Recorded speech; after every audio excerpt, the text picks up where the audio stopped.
licence d'allemand qui se divise un peu en deux parcours. Un parcours de licence d'allemand classique en 3 ans qui se déroule ici et un parcours où les étudiants se destinent au professorat des écoles bilingues, soit en France, soit en Allemagne, et qui se déroule avec une première année ici, une deuxième année à la Pädagogische Hochschule de Fribourg, et une troisième année qui est en fait une année de sciences de l'éducation ici à l'UHA.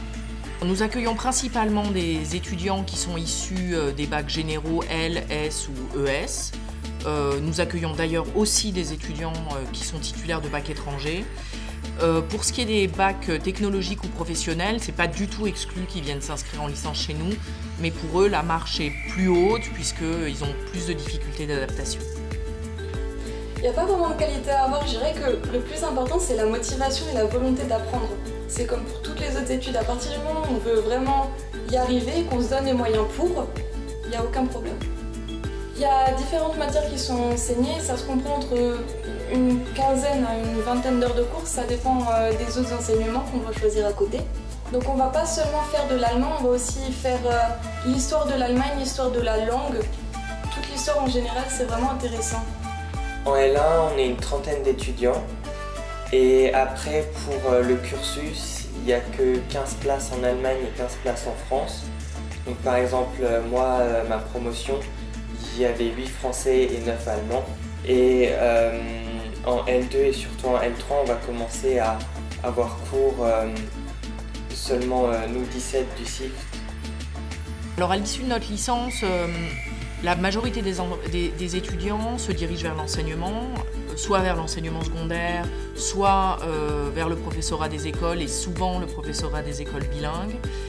Mais on a aussi des étudiants qui rejoignent une filière de formation de traducteurs ou de management interculturel, soit au sein de l'UHA, soit à l'extérieur.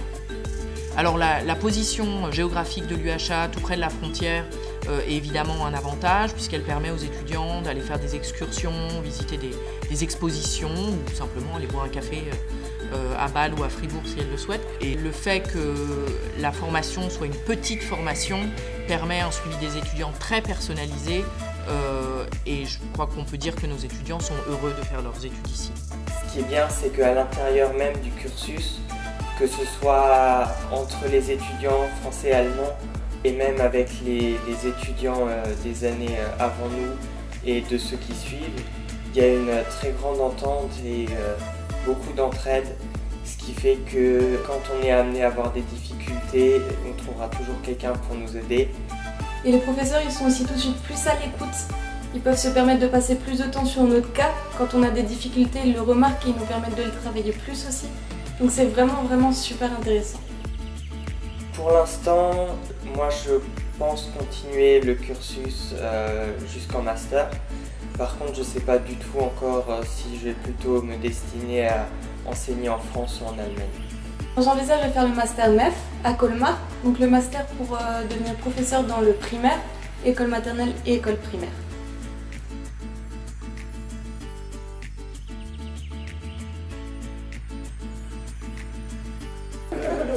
Ah mais Koh-Lanta c'est pas loin, hein. C'est pas loin. Faudra couper ça au montage. C'était comment ?